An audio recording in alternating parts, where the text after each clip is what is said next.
The trailers near the front of Sunshine Court were old but well kept, lawns mowed and porches neatly arranged with rocking chairs and a few wind chimes. As you drove back over the speed bumps further, the lawns grew denser with car parts and old refrigerators, stacks of salvage lumber, and crippled motorcycles. Near the back corner of the trailer court was a dull yellow trailer with a cracked plastic bird bath beside the front door. I would park in that trailer's empty space, walk up beside the dry bird bath, and knock on the door. This place was just the standard delivery, some generic dinner entree, and a white styrofoam takeout box. I would wait beside the wobbly concrete blocks that served as steps to her door, looking over the few deprived weeds that grew out of the hard-packed sand. It always spooked me when the door opened and the lady appeared. Inside the trailer, the shadows would hold her tight. Satin robe, maybe blue or brown, but you couldn't tell until she stepped into the light.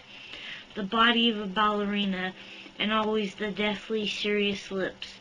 Her hair was straight and black, and her face was so white that sometimes I thought she had answered the door in the middle of giving herself a facial. Then she'd step into the light more, and I could see that there was no cold cream spread over her cheeks and forehead, just cold skin.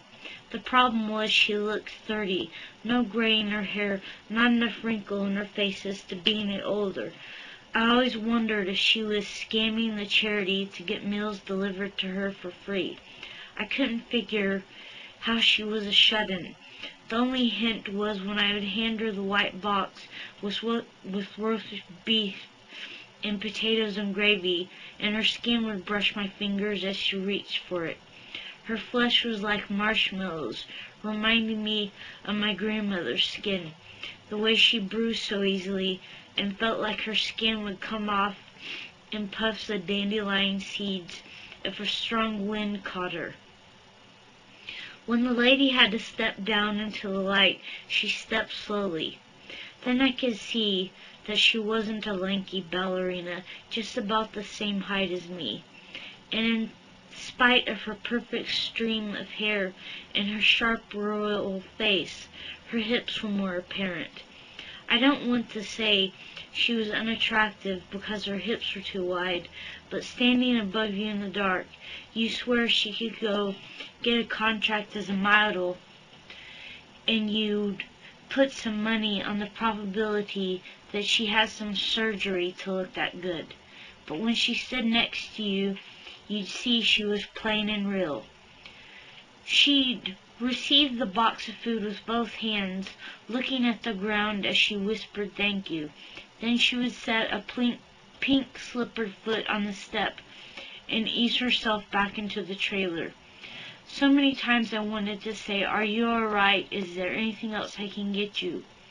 But the door would click shut, and I'd stand there wondering. I was too curious about her, so I finally asked one of the veteran meal deliverers, this hippie dude that carried the boxes of food in the sidecar on his Harley. He said she never talked to him either, but he knew her story.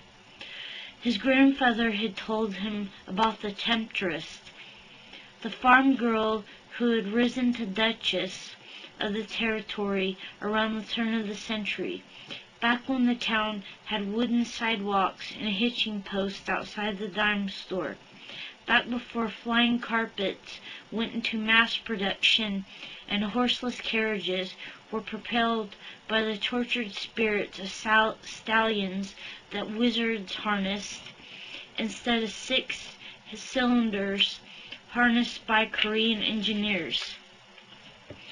She had found that those dangerous secrets, known only by the oldest, most powerful wizards, could be available to her if she made herself available to them.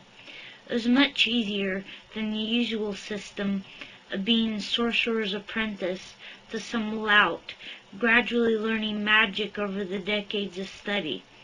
As she mastered more spells, she drove off the major warlocks within the township and then the county as soon as they became useless to her.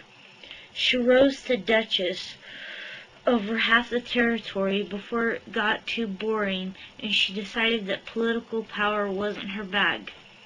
Then she disappeared from public view back to her little castle in the woods. People heard stories about movie stars heading into those woods, and one of the last czars made a trip to visit the area. President McKinley made a train stop in town for his campaign, after which he was seen in a convoy of old Fords heading into the woods. Some say he pissed off the Temptress, and that it wasn't for political reasons that he was later shot. They said she had offered herself to him, and he had declined. After that, there was less traffic into the woods. In the 50s, a traveling salesman passing through town told people about the demolished castle he had stopped at in the woods, and sure enough, it had been smashed to rubble. She was later recognized as one of the inhabitants in the new trailer park, but no one paid her any attention after that. Still pretty, but somehow not enough. She had lost her magic. She could still seduce the pizza boy, but he wouldn't think of her as a mysterious woman to pledge his life to, just the slut in the brown trailer. Then again, when I was making those deliveries, I felt a pull too. I wanted to stay and talk with her, give her some company. I'd drive a long way home through the country, sometimes bringing an extra styrofoam box up to my apartment in the hillside and sit in my kitchenette eating cold roast beef and mashed potatoes under gelled brown gravy, looking out my window at the cars, and I'd wonder what the Temptress watched as she ate. What does she do with her days? Clearly she has a lot of them left, if she's been around 150 years already. According to the biker dude, and still that looks good. Does she watch the Rosie O'Donnell show and Oprah after a morning of soaps? Does she yell at the guests on Sally Jessy Raphael? Does she listen to Josephine Baker records all day and read books that she's read hundreds of times before? Or does she gather ingredients for ancient spells, poring over disintegrating parchments and repeating the incantations over and over, day after day, hoping she will regain her lost power? Because I can see her doing that, just sitting at a little kitchen table booth that folds down into a bed, staring at the dried husks of paper and concentrating until her head blossoms into a migraine. That's how she always looked when she came out to get her food, like I had interrupted her from flogging herself. When the leaves turn red and brown on the trees, and the cold wind blows the dead leaves off, I think of those times I took food to the shut-ins. I know it's just autumn setting in, but I wonder how many more years the trees have left, if they're shedding leaves for the cold season or for the last time.